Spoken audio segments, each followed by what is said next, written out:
Sumainyo ang Panginoon. At sumaiyo rin. Ang mabuting balita ng Panginoon ayon kay San Mateo. Papuri sa iyo, Panginoon. Noong panahong iyon, umuwi si Jesus sa kanyang bayan at nagturo sa kanilang sinagoga. Nagtaka ang mga nakarinig sa kanya. Sabi nila, saan kumuha ng karunungan ang taong ito? Paano siya nakagagawa ng kababalaghan? Hindi ba ito ang anak ng karpintero? Hindi ba si Maria ang kanyang ina? At sina Santiago, Jose, Simon at Judas ang kanyang mga kapatid na lalaki? At dito nakatira ang kanyang mga kapatid na babae. Hindi ba? Saan niya natutunan ang lahat ng ito? At ayaw nilang kilanlin siya.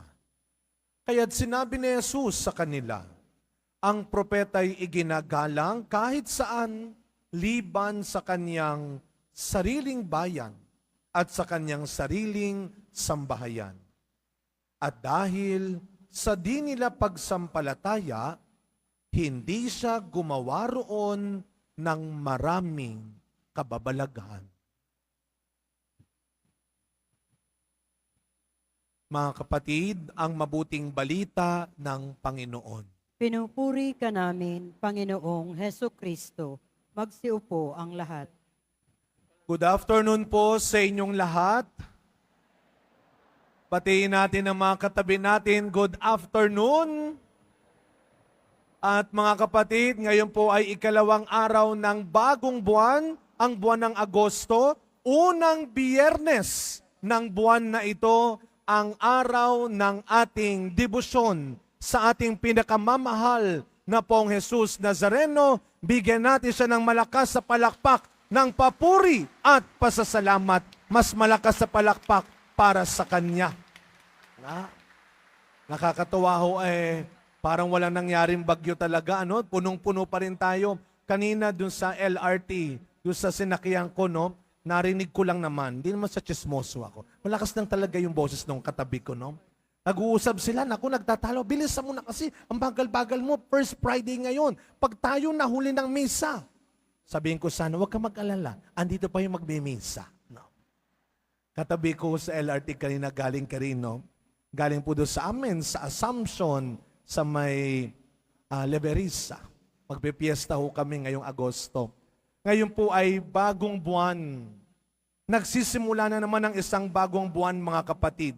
Kaya minsan pa, sa pagsisimula ng isang bagong buwan, hindi ko alam kung ano nangyari sa inyo last month. Siguro talagang kakaiba yung nakaraang buwan dahil sa bagyong Karina. Dahil ho doon sa habagat. Talaga naawa ko doon sa kaibigan ko, nag-text siya. Sabi niya, alam mo Father, mabait naman talaga akong tao. Huwag naman silang magalit sa akin. Ang pangalan niya kasi Karina. Siguro hindi natin makakalimutan yung Hulyo. Ano kayang pwedeng mangyari ngayong Agosto?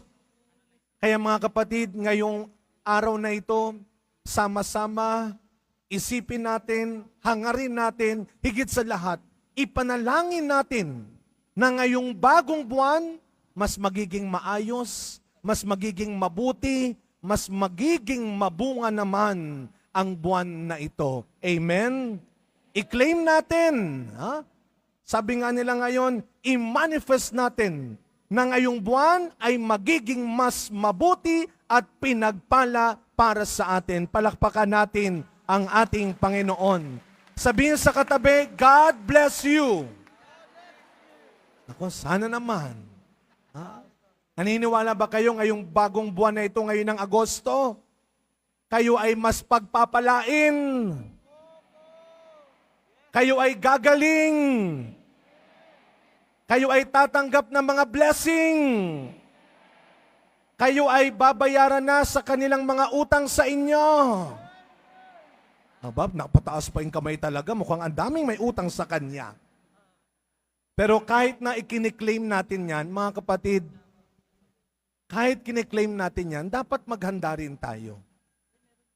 Dapat maging handa tayo na pwede pa rin may dumating na bagong bagyo. na pwede pa rin may dumating na bagong pagsubok sa buhay natin.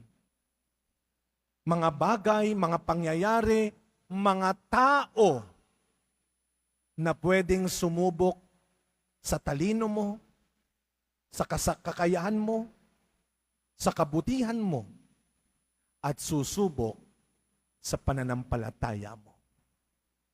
At alam niyo mga kapatid, kapag may dumarating na pagsubok sa buhay natin, kapag may mga buwisit na dumarating sa buhay natin, bilang tao, ang madalas nating sinasagot, wala akong pakialam. Kapag may dumarating na mga bagay, mga problema, mga tao na nagpapahirap sa'yo, na hindi maganda ang binibigay sa'yo, anong sinasabi natin? Ay naku, mong pansinin, wala akong pakialam. Pero mga kapatid, hindi lang tayo tao, Kristiyano, deboto. At bilang Kristiyano, bilang deboto, ito dapat ang sabihin mo. Hindi wala akong pakialam. Ang sabihin mo at patunayan mo, higit ako dyan. Higit pa ako sa maling iniisip mo tungkol sa akin. Amen? Higit pa ako sa masasamang sinasabi mo tungkol sa akin. Amen? This month, you prove to them that you are more than and you are better than what they say. That you are better than what they think of you. If nung nakaraang buwan, marami silang sinabi, marami silang inisip, marami silang ginawang hindi maganda, hindi totoo, hindi tama tungkol sa'yo. Ngayong bagong buwan, patunayan mo, mas mabuti ka sa iniisip at sinasabi nila. At alam mo ninyo mga kapatid, kahit sa lumang tipan, huwag kayong mag-alala. Akala mo naman ikaw lang nakakaranas niyan. Huwag ka kaagad-agad na sumusuko. Huwag ka kaagad-agad na pumapatol. Hindi lang naman ikaw ang nakakaranas niyan. Tignan natin ang lumang tipan. Yung mga pinili, tinawag ng Panginoon para magpahayag ng salita ng Diyos, nakaranas din yan. Kagaya ni Jeremias sa ating unang pagbasa ngayon. Hindi siya kagad pinaniwalaan. Hindi siya kagad tinanggap ng mga taong pinagpapahayagan niya, ng mga taong kinausap niya. Pero hindi siya sumuko. Hindi siya umayaw. Pero alam niyo, meron akong gustong tignan din natin. Bago tayo tumingin ng tumingin, bago natin isisi sa ibang tao, yung mga kalungkutan natin at paghihirap natin, kasi Father, ang dami lang sinasabi tungkol sa akin, kasi Father, tinatakot nila ako, kasi Father, may ginagawa silang hindi tama sa akin. Alam nyo, tama na muna. Anong nangyari kay Jeremias? Nung una siyang tinawag ng Panginoon, anong sabi niya? Napakabata ko pa para gawin yan. Minsan, hindi naman ibang tao Ikaw rin ang unang nagdududa sa sarili mo. Ikaw ang unang hindi naniniwala sa sarili mo. Sana tayo rin, kahit may nakikita, kahit na may alam kang kakulangan sa'yo, obvious naman Huwag mo na masyadong ipangalandakan. Alam na ng ibang tao ang kakulangan mo rin, ang limitasyon mo. Pero kahit na alam mong may kulang sa'yo, may mahina sa'yo, huwag mo masyadong minamaliit ang sarili mo. Huwag mo masyadong tinatakot ang sarili mo. Tulungan mo ang sarili mo. Ayusin mo yung sarili mo. Meron ka rin. Kaya mo rin. Hindi ko alam kung natatandaan ho ninyo, nung ako ay nagpunta sa UAE last year, nagbigay ako ng recollection sa mga Pilipino, sa mga OFW, sa Abu Dhabi. Isang araw, pinasyal nila ako, may break time din naman, may day off din naman ako. Pinasyal nila ako. Doon sa pinuntahan namin, napakaganda. May nakalagay, POD only. POD. Sabi ko doon sa Pinoy na nagpasyal, ano yung POD? Father, parang sa atin, PWD yan. PWD. Ano po sa atin yung PWD? Persons with disability. Sabi ko, ano yan? Ano ibig sabihin ng POD? Sa atin, persons with disability, ang tawag sa kanila. Pero dito, ang tawag sa kanila, POD. People of Determination. People of Determination. Hindi sila itinuturing, tinitignan, tinatawag na mga taong may kakulangan, kundi mga taong may kakayahan. Sana tayo rin. At araw-araw, bago ang ibang tao, ikaw muna. Kaya nga sa ating ebanghelyo ngayon, narinig natin, kahit ang Panginoon natin, hindi siya nakalagpas, hindi siya nakaiwas, pero nakaligtas siya sa mga taong bias, hindi patas. At kahit nung panahon ng Panginoon, marami ng mga taong bias, hindi patas. Kaya nang umuwi si Kristo sa kanilang bayan, nakita ng kanyang mga kababayan, ang dami niyang nagagawang maganda. Ang dami niyang naituturong maganda. Gumagawa siya ng mga dakilang bagay. Anong sabi ng mga kapitbahay? Sino ba yan? Hindi ba yan ay ating kapitbahay lang? Anak yan lang ng karpintero. Isa lang yan dito sa atin. Hindi nila matanggap. Kasi ang ginawa nila, kinahon nila si Jesus. Ito ka lang dapat. Ganito ka lang dapat. At mga kapatid, hindi ko alam kung kailan mo huling naranasan yan, ang ikahon ka ng iba. Kaya kaway-kaway sa mga kasama, sa mga kakilala nating bias. Hindi patas. Anong naiisip mo at nararamdaman mo? Pero, total naman, usong-uso yung salamin-salamin. Siguro maganda nga, tanungin mo rin ang sarili mo.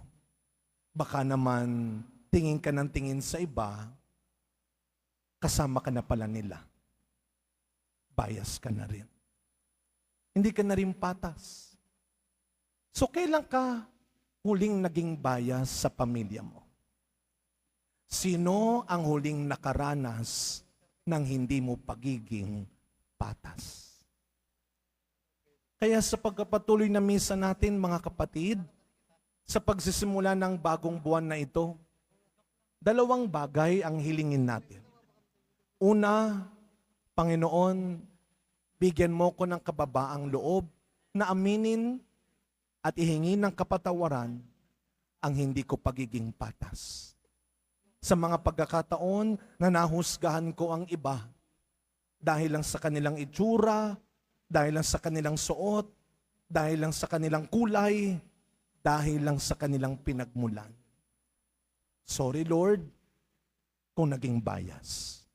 At pangalawa, sa pagsisimula ng bagong buwan, katulad ni Jeremias, huwag kang matakot, lakasan mo ang loob mo. Hindi man araw-araw, lahat ay naniniwala at tumatanggap sa iyo. Araw-araw, patunayan mo na mali ang iniisip at sinasabi nila sa pamamagitan ng mabuting ugali mo. Araw-araw, tinitignan tayo ng Panginoon ng walang labis, walang kulang. Dahil lagi siyang patas.